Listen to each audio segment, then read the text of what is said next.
Today's Wednesday, May 6, 2020, and you are tuned into the Elevator Radio Show. You're tuned in to the Elevator Radio Show, a weekly program dedicated to covering news and information on elevators, escalators, and moving walkways. Produced in the wee hours of the morning, a new show is uploaded every Wednesday, sometimes even before you get out of bed. Listen to some of the comments sent in from our audience. Rob from New York writes, Tom, are you f***ing insane? You actually get up at 2 a.m. each Wednesday to put this show out? Man, you must love elevators. Tim from Illinois writes, I'm not sure why I listened, but ever since I tuned into the first show back in 2007, I've been addicted.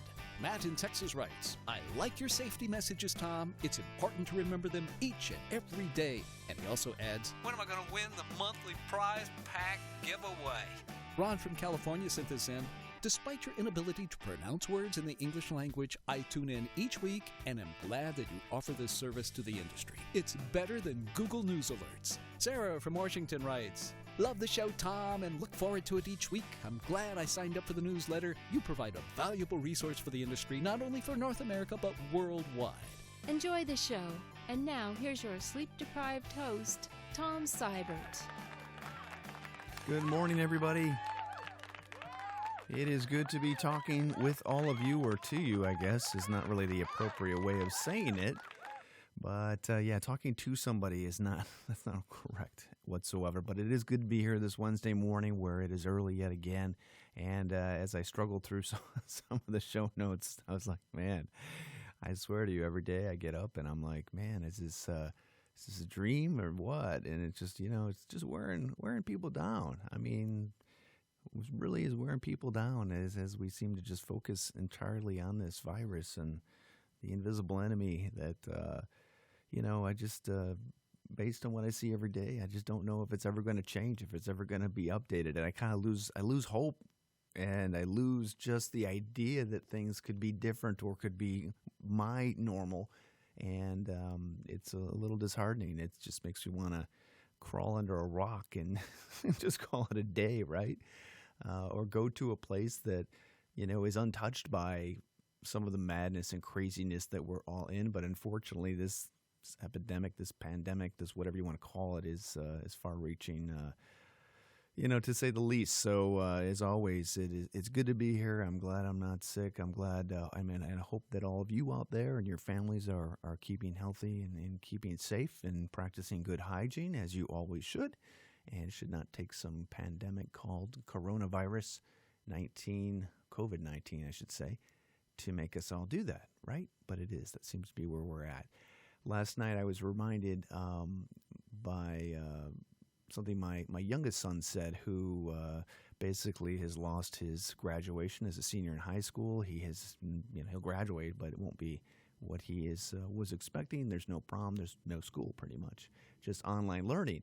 And I, with my mom recovering at home, I haven't seen them as much as I would have liked to. And my wife Tiffany was sweet enough to say, hey, why don't you go home, have dinner with the boys, and instead of coming over to the folks' house and doing that, which I love doing. And speaking of which, thank you to all of you who have shared your well wishes for her. She's getting stronger, which is encouraging and awesome. We just got to get her appetite back and let her body just heal on its own, as it typically does when she goes through any kind of or any person for that matter who goes through some type of situation where their body's just fighting whatever it's trying to fight to get better. So thank you. I really appreciate that. And anyway, back to the story of going home last night and having dinner with my three boys, which was wonderful. Was just basically standing around the kitchen, and as much as I tried not to be negative about some of the current situations that are going on that I see and that concern me, my youngest son Quinn basically just said, you know what, we just have to make the best out of what we have, of what we're in. We can use this either to have it debilitate us and squish us and keep us down, or we can use this as a launching point to do better, to do better, to be optimistic, to realize certain things in our lives that we may have forgotten about, whether it may be family, whether it might be, anything for that matter, just things that we'll be grateful for that we have, whether it's our health, whether it is our home, whether it is our friends, our family, and not to take that for granted. So as he said that, I thanked him. I just said, Quinn, I really appreciate you saying that. And I'm going to share that on a show today and tomorrow as of last night. And I just said, it's so important that we're reminded of that. As much as we can say that, we're going to think positive and we're going to do whatever we need to do to get through this, it's so hard to hold on to some of those thoughts, some of those ideas, those fundamentals of what we used to have. And imagine a world a month from now, 2 months from now, 3 months from now, where people are going to be struggling immensely to the point where I don't think anybody realizes the depths that we are going to be in as a country due to the unemployment rate. So I'm going to do my best to try every morning to get out of bed and literally just say, you know what, my job today is to make sure those I work with are safe, that my family is safe, and we are going to just appreciate our vendors who are open, appreciate our customers who are purchasing from us, and appreciate just being part of this economic cog, and do our best to keep every entity of it safe in its own right. So I know I should have got to that point much earlier, but I just listen to what people are saying and do your best to stay off of the social Facebook mongering, because I'm having a hard time doing that, especially when I get updates from our governor every day. And so just hang in there. That's all I can say. So at work, I just want to share another experience with you that I thought was pretty interesting. We've got a kind of a lighter show today in terms of content, which is good. And again, I appreciate everybody's comments and you sharing with me what I talked about last week about accidents, about injuries, why if we spent this much time on the coronavirus and money, that we could probably solve any problem, or maybe not. I don't know. We can't seem to solve the problem of the coronavirus, so maybe we could not solve collectively how to keep people safe when they're working on elevators or in elevators or curing cancer and all that. I get a little frustrated with those aspects, because I feel like we probably could take those situations on and actually improve on them immensely, but it just doesn't seem to be something that is easy to get to, especially with the different states and whatnot, and how things work in the world. So, but it doesn't mean that we don't have to try. It doesn't mean we don't have to put our best foot forward and just make it a best effort every day. So we will continue to do that. I encourage you to do that as well. Do not give up. Just keep doing a little bit each day. Realize it's hard for everybody, and no matter how beaten down you might get or how deflated you might feel at the progress that is or is not being made, just know that you do have some say, even though it is difficult to imagine, or it's difficult to feel like you have some control over any of this. So some of it we do, some we don't, and the stuff we don't, we just got to let go of. We just literally have to let go of, or it's going to kill us. I'm just telling you, it's probably going to kill me. And then I'll be counted as a COVID-19 victim. Death by that.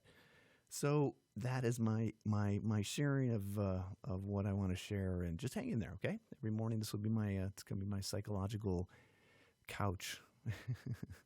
And if anybody needs to reach out to me, please feel free to do so, and I will do my best to be there for you for that.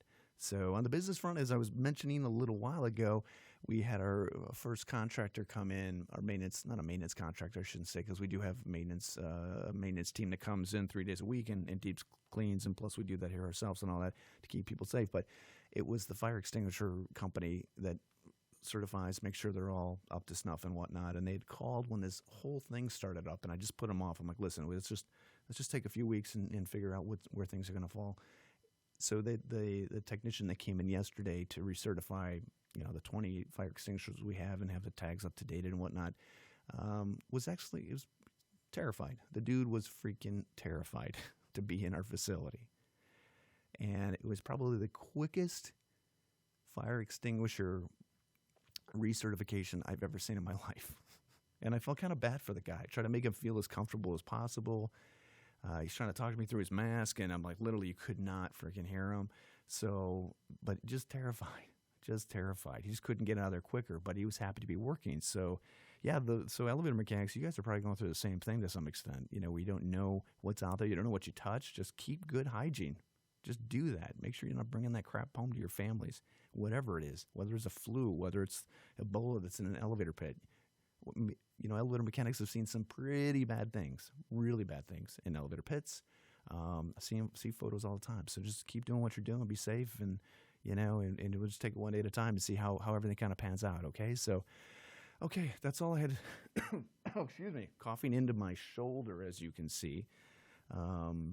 Anyway, but just hang in there. That's all I can say, and I will keep doing the show and trying to bring you some relevant content that's actually going to make a difference, whether it's in your day-to-day lives or if it is in your work life. That's my goal here with everything. And if you got time at home to do stuff, think about planting a garden. My boys have done that. It's been awesome. Started doing it for neighbors, and it's cool. It's kind of, they don't even care necessarily if they get paid. They just want to contribute somehow, which I greatly admire. So if just get out there, do something out of the norm, just to get your mind out of stuff in terms of thinking about this every single day. So, all right, we'll get into the news. We'll cover the news content of this week's program next. I'm tired. Yeah, here we go. News is up next, everybody. Let this week's news stories give you a lift on what's happening in the vertical transportation arena. Each news segment is organically dug and fresh with news stories of the week. Got lift? If not, stay tuned. All right, first news article of the show. Krupp sees cash squeeze despite elevator sale. And when you think about it, this is probably the best thing for Krupp, for the steelmaker, considering and selling off their elevator division, and considering the economic issue with steel and automobile manufacturing, all that stuff. So this will help them out. Just interesting article to see how they're going to try to make that last, obviously. But it's I think anybody who sold before the economic downturn is going to do okay. So that's good. Next news article was a article about Otis Florence factory in South Carolina has confirms COVID-19 case. We're going to see more of this. I would not doubt that this is actually, this has happened in other facilities within our industry, and I'm pretty certain you wouldn't see too many people reporting it. It would just kind of happen. Companies would take the steps they need to take, whether it's closing down for 4 days or 2 weeks and doing self-isolation, or if it involved, deeper steps if possible. So, but yeah, I'm sure if, with the number of cases being confirmed, whether they were asymptomatic or not, it is, we're going to see more of this. So good press release. It's an interesting way. It's a good way of kind of sharing that information, publicly. So next news article, tentative date for elevator repair set at a county office building. This is in Effingham, Illinois. So good to see that work is being performed, again at this building, but keep in mind that elevator maintenance is still happening. It's still going on. Mechanics are out in the field. I'm not sure what the current employment rate is within our industry, whether or not mechanics are just getting their hours cut, or if there's more or massive layoffs in our industry. I would suspect that probably is the case, but I'm not 100% sure. So, we at this time have not laid off anybody. Next news article, social distancing in elevators, like a 2-minute blog or a video piece from some WKOW. And you can watch this on your own. It's 36 seconds, and it really just shares obvious information, unfortunately, in a way that kind of can terrify anybody who is watching it. And this is the problem with some of the information that has been shared, which bothers me. The face coverings are designed to prevent you from your droplets from getting onto somebody else. That is the number one key. Okay, so in this video piece, it talks about using a mask or face covering as the only, the best way to protect yourself. And it's just one of those things where that kind of information and people not quite understanding or how it's being shared is a little frustrating to me. And it happens more often than you realize. And if we could just go back to those steps, wash your hands for 20 seconds. Just if we go back to all that stuff and just hit those items home, I think we'd be in better shape. Okay, VTE, or Vertical Transportation Excellence, I believe is the abbreviation for that, has launched or announced they have an A17.1 enhanced table of contents out for the 2019 code, and it's just table of contents to help you out with navigating the code. So check that out. And let's see here. I think we just have one more elevator-related story in today's show. If we can load it up, we will do so. Or maybe not. Sorry. I was just there, and for some reason it's not loading up. Just bear with me. Here we go. Okay, and the last article is... This is an old article, but it did show up in my news feed. It's a terrible title. This was actually posted August 23rd, 2019. In the, grab you into the article is a man died after an elevator pinned his body between floors. You're still more likely to be killed by a bear or in a bathtub. This basically trivializes this, this accident or fatality, if this actually happened. And I hate that. I hate making such light of something like this when at the end of the day it was still a human life lost. So that's the only thing I want to say about that. It's really unfortunate because, it's just a little unfortunate. Other news articles that I did post on today's show, which I hope may provide some insight. Oh, if I can find it here. Yeah, I think I need more sleep. It's been a long week. And it's not going to get any shorter. First article that links to business and COVID-19, all that. This was the Steps from Incorporated or Inc. magazine reopening challenge 5 tips for getting back to business. And basically, I like the first one was look at your costs, cut them wisely if you possibly can, and bring employees back. Any kind of major cost-cutting measure that's done is going to make things much more difficult in the future to rebound or to regain. So I like that one. That's a step that we've kind of taken into place, which is good. Another article from CNBC.com, how the biggest companies in the world are preparing to bring back their workforce. So just interesting perspective from the airline industry, from the automobile industry, and what you'll probably see is being much more of a attempt to set the general public at ease in their attempts or their ideas on how to keep their customers safe, but still very interesting and interesting perspectives. Gives you kind of a significant insight on what things are, what they're trying to work towards to make those better. Wall Street Journal has an article, April jobs report likely to show highest unemployment rate on record. Yeah, that's a no-brainer right there. I was surprised this article came out in May 3rd, 2020. I can't read this whole article, but I just want to make the point here that I think is extremely important. The trickle-down effect in the unemployment rate and companies closing is going to be so significant on our economy. It's going to be so significant long-term that I do not believe it is going to be easy to climb out of, and that is my number one concern. When this whole thing went down and we were going to shut down for 2 weeks or 14 days to help slow the spread, I didn't think that was necessarily going to be good for our economy either, but I was ready. I was ready to commit. I was like, okay, if we have to do it, we have to do it, but we're essential, so we won't. And the reality is that, man, I thought 2 weeks was going to be devastating for our economy, and now it's like, man, it is just terrible. And I do not mean to belittle human life whatsoever. I want none of you to get this virus. I want none of you to to be put on a ventilator where the chance of you surviving is literally like 20%.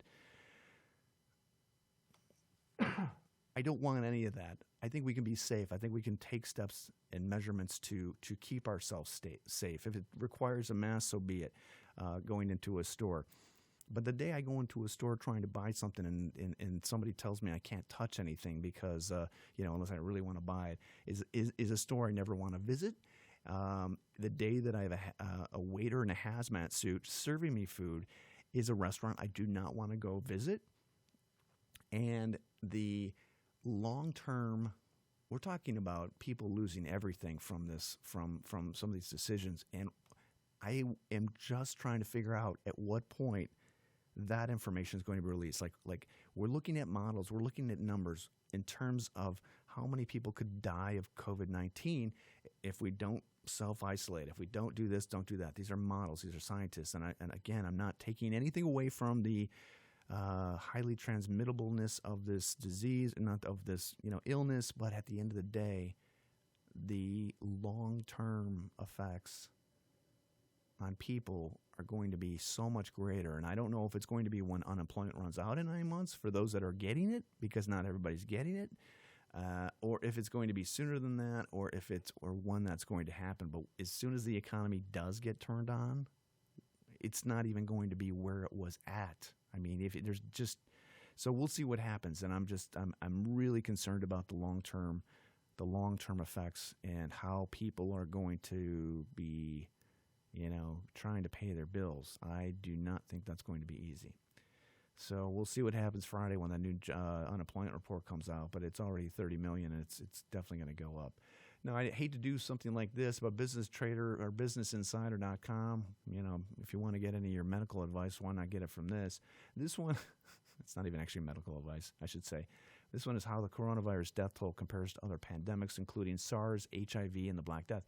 Now, I want to just let everybody know that it's almost impossible to compare any of these pandemics to each other because it's because the world the world out there during these times was much different. Okay, that's just it's not fair to compare any of that stuff with the medical advances that have been made to keep people healthier.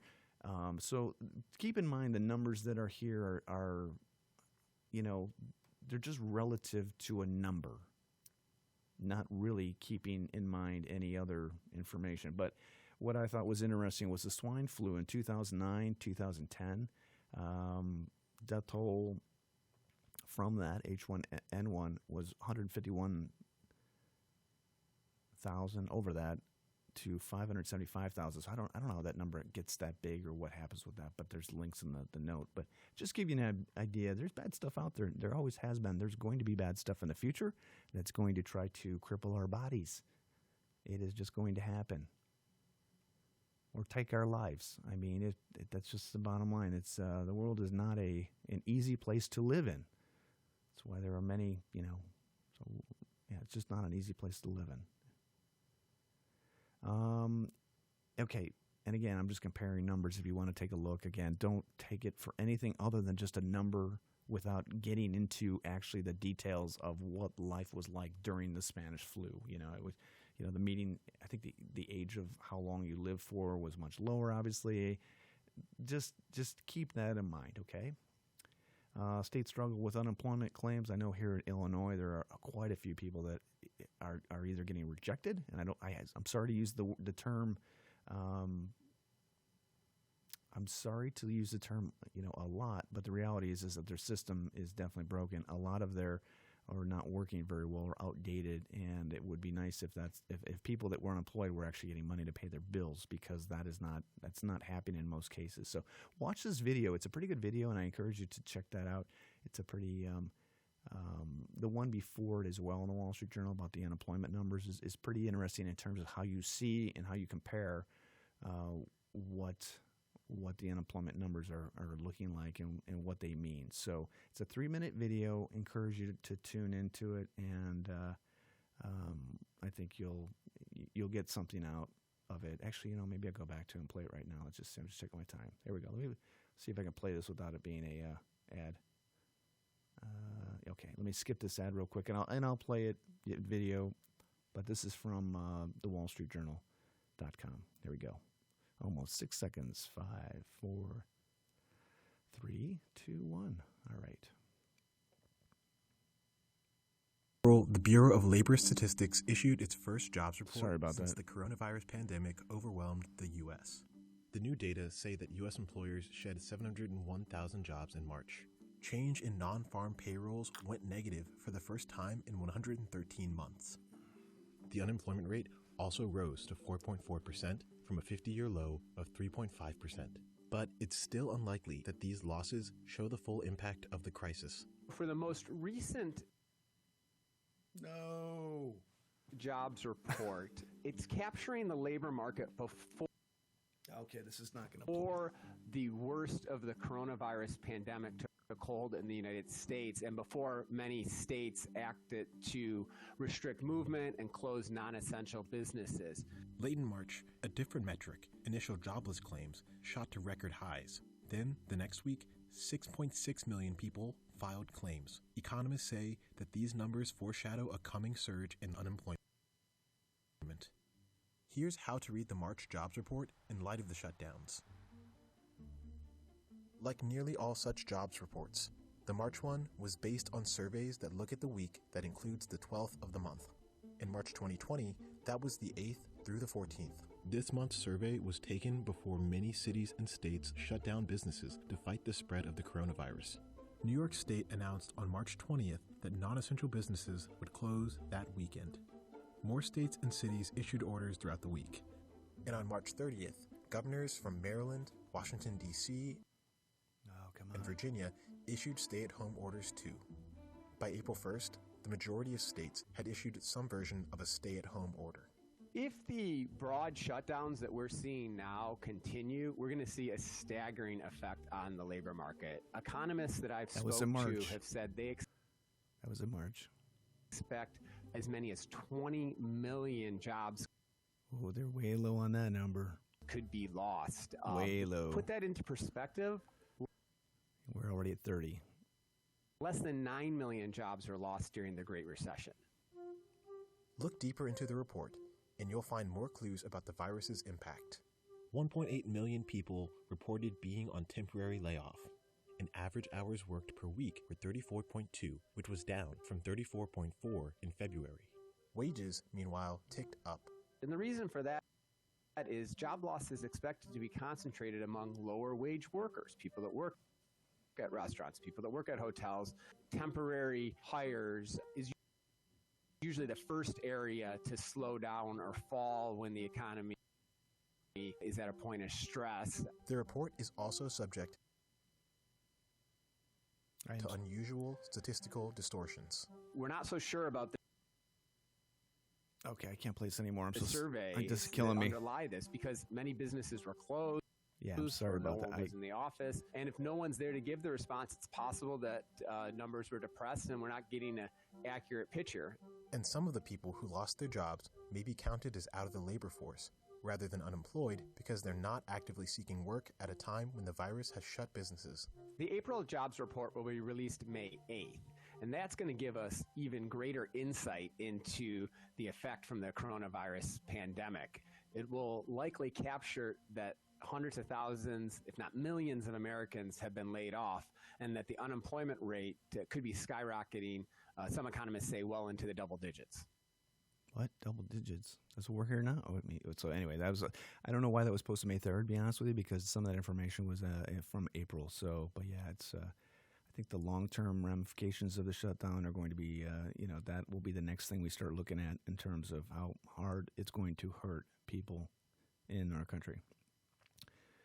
Right. Next article, U.S. Chamber of Graphics for Business. If you're looking for graphics for your businesses, which you probably already have up in your, companies and whatnot, there's a whole bunch of them that the Small Business or U.S. Chamber of Commerce has posted.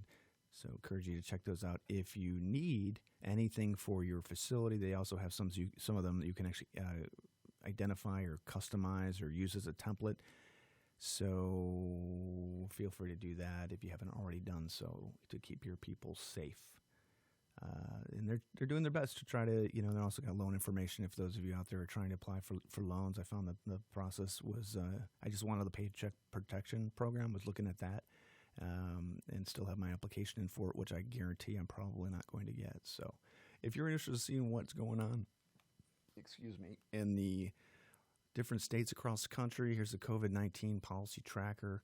And you all you got to do is click on the link in the first paragraph. It's purple or pink, I'm sorry. It gives you a quick and easy reference for updates, which doesn't really say a whole lot, to be honest with you. Not overly impressive, but this is a website that's been designed by the federal government at one of those entities. So COVID state reopening guide. Oh, there's a reopening guide. Okay. It's just interesting. Every state's got their own perspective on it and their own plan. It just seems like it shouldn't be that complicated. I keep asking our governor to give me a call, but he never does. Leaving voicemails. I'm like, hey, I've got some ideas for you. I just want to talk to you about them. I think we can work on this together. It doesn't seem to be going through. Maybe I'm not a scientist or epidemiologist. So anyway, and then if you want to see state by state, the actual report itself is what I just talked about in this link. So check it out. And if you want to see what's going on in the various states, it has information there about when their house and centers they're going to start up again, and we'll see how well that goes. So, but anyway, yeah, if you are obviously in any affected area, like, that got hit hard, New York, New Jersey, I'm thinking about you guys, thinking about anybody at any issue, any financial strait that this is causing them, it's going to be tough. It's going to be tough for a while. So I wish I had a little bit more of an idea or hope that things were going to get back to some sense of normalcy. And I do not want to accept that the new normalcy is, masks and everything we're moving into. And I understand the need to keep everybody safe and protected, but at what cost? And I don't want anybody to get sick. I think people who are at high risk, who this illness can affect and just end your life quickly. I don't want you out in the world. I don't want you to be, subject to that. But at the same time, I don't know how everybody can truly prevent that from happening. Everybody. I know the slow to spread, all that stuff. I get it. But the world, this cannot be the world of self-isolation. People are going to go crazy. They need human interaction to some degree. So anyway, I've rambled long enough. Again, thanks for tuning in today. You guys hang in there and just keep a positive eye, a positive light, and positive ideas on the reality is this is going to change your perspective on things, and hopefully it's for the better. And if anybody's struggling out there, man, just get the help you need. That's all I can say. If you can. It's not an easy place to be right now, and I like the idea that together we can tackle this and conquer it. It's just taking a long time. It's a long time, and just hanging in there is the best that I can, and I'm sure all of you as well. So take care. I'm going to stop rambling now, get another cup of coffee, and get this show up online. So again, be safe, wash your hands, and we'll talk to you next week. Bye-bye.